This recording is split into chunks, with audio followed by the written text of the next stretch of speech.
Houston Texans at the Seattle Seahawks. This is the one. Just like timing of the coffee. I think it's second half of the first game, maybe. Late night coffee for me. I think that's how we're going to do it. It's a 10 p.m. Can't believe it. What? 10 p.m. It's just 10 p.m. obnoxious. Monday night. It's like the preseason action. The 10 p.m. starts. Houston favored by 3.5 here at Seattle. They're coming off their bye. Houston over/under is just 40.5 for this game. I want to read off the Sam Darnold numbers again because we did it last week just to show how well he's playing. Mm-hmm. I'll do that in a minute, but this is another fun matchup back end of the Monday night doubleheader. Yeah, I mean, young Michael Renner tweeted out today that Darnold currently has the highest big-time throw rate at 7.7% and the lowest turnover-worthy play rate at 1.1%. That's the holy grail. That's what you want. Yes. That's Brady Rodgers type of territory when they were in their prime. That's what you want. And both those numbers are extreme in either direction. Like he's not just first, and the numbers are, at a relatively easy to attain level. I mean, 7.7 is huge, and 1.1% is half a percentage point lower than it typically is for the best mark in the NFL over the course of a season. So both those numbers are not only the best in the NFL, but they're at an extremely good level. And then every other metric, again, I'll say it's not a high-volume passing attack, but it's incredibly efficient. Darnold pushing a 94 PFF grade, which at this time of the year is really high. Yeah. Usually, like the longer the season goes, the easier it is to get to the higher ranges or the lower ranges because the sample size increases. That's the way the season stuff works. Like he's dominating with a 93.7 PFF grade. He's number 1 in EPA per play. Top 3 in success rate, number 2 in the Seattle-driven CPOE number. So once again, Darnold playing at an extremely high level. I don't think we need a whole 10-minute history on Darnold again. Good.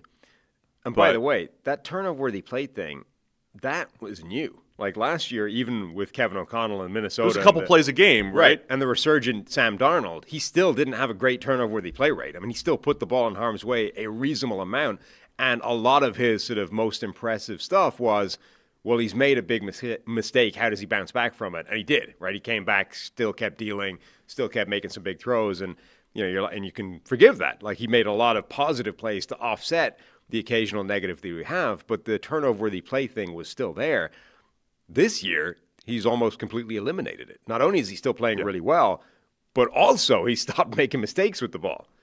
So, yeah, I was surprised by the spread that's listed there. I believe it is Seattle favored. Oh, by okay. -3. That makes more sense. By -3.5 here at home, which makes sense. I think it's two pretty evenly matched teams.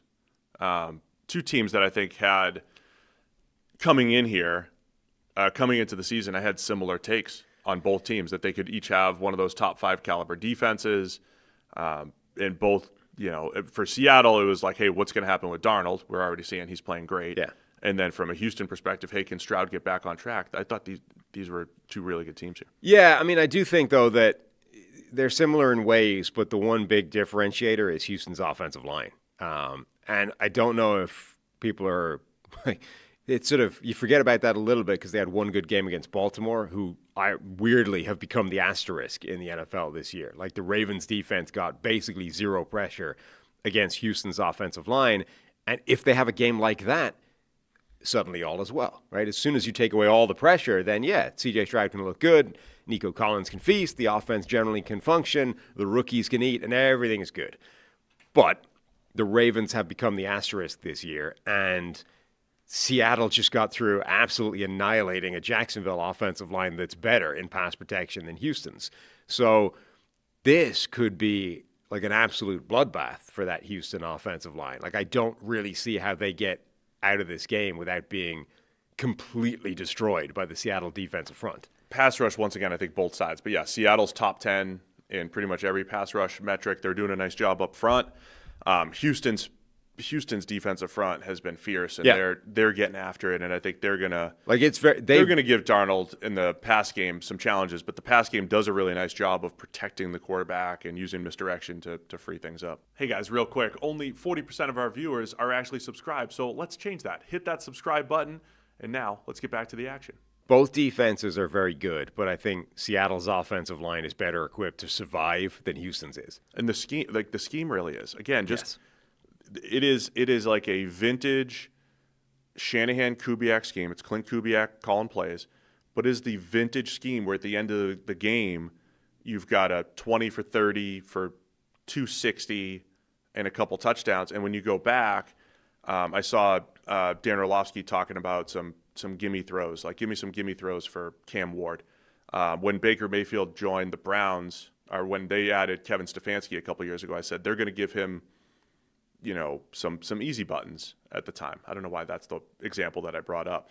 But we talk like good schemes give you 10 to 15 screens, play action, boots, and then the other 10 to 15 dropbacks are like, all right, drop back and play football. But there's enough easy buttons in there. And I think Seattle's finding that good balance of play action, double move play action where they're getting JSN open down the field. That's going to be an awesome matchup.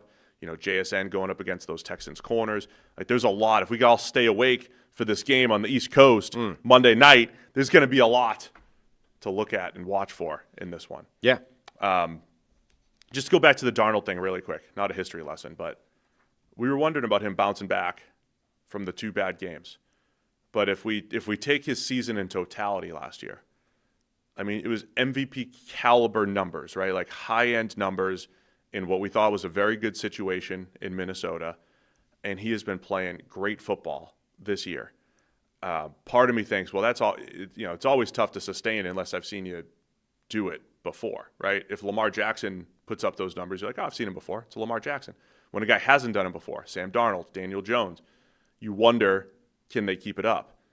But we're at the point, like, if he keeps this up, they're Super Bowl contenders, right? They're legitimate contenders in the NFC. If he comes back down to earth a little bit, I still think Seattle has enough. They're a well-rounded enough team that they're going to be very good. But we're talking about Darnold playing at this type of level that, Seattle should have high aspirations right now. Yeah, I mean, look, those numbers that Renner put out, coupled with the grade and a bunch of other, basically every other metric, Darnold is playing like the best quarterback in the NFL right now. If that continues, coupled with the fact that their defense is nasty, then yeah, I mean, that's a recipe immediately for a Super Bowl contending team. One, you would be a little bit concerned if you're looking for any sign of weakness or issue. They're not running the ball particularly well, which in a way, like that's the part that's not as Shanahan and Kubiak right now. Yeah, which is ironic because it's also like all the other stuff is working even though they haven't established the run, Yep. So if you're looking for, it's a great case study for anybody that's looking for evidence that, you don't actually necessarily need to establish the run for all the other stuff to work because all the other stuff's working and the run has not been established in Seattle. But, that's the one area where you would look and say, okay, this is one thing that's not going great for the Seahawks right now. But it doesn't necessarily matter if everything else is. One last thing here. 2 last things.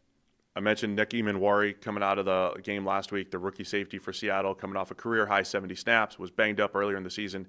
He is adding some energy and fly-around ability to that defense. Fly-around ability. Playing that little nickel, dime linebacker. He's in and around the line of scrimmage, making a ton of plays against the run in the pass game. That's his skill set as well. That's what he did best at South Carolina. So keep an eye on him when you're up at 1 a.m. on Monday night. And then I want to see Houston. Houston's coming off their bye, and I've been begging for more from the rookies. And I know Christian Kirk is fine, and it's not like they have a bad receiver core, and they're just not letting Jaden Higgins and Jalen Knoll make plays. But I do believe those guys can be the key to getting that pass game on track. Nico Collins, Jaden Higgins, Jalen Knoll, and having a Christian Kirk and having, Dalton Schultz. I think they have the opportunity to get those. I'm curious to see if they get those guys involved a little bit more coming out off the bye here. Yeah, and the big thing, though, I think is just that whether that offensive line can survive at all. Because, honestly, this feels like the type of game where they get wrecked so hard, I don't know that anything else is even relevant. Like, the game plan is out the window. Like, I don't know if you can get the rookies involved or if you can feed the ball to Nico or whatever. You're just annihilated. You're getting buried by the pass rush. All right, man. It is Seattle by 3.5 here. Over-under is just 40.5. Yeah. For the late game. Which makes sense. I mean, we've been talking about both defenses are really, really good in both areas, pass rush and on the back end.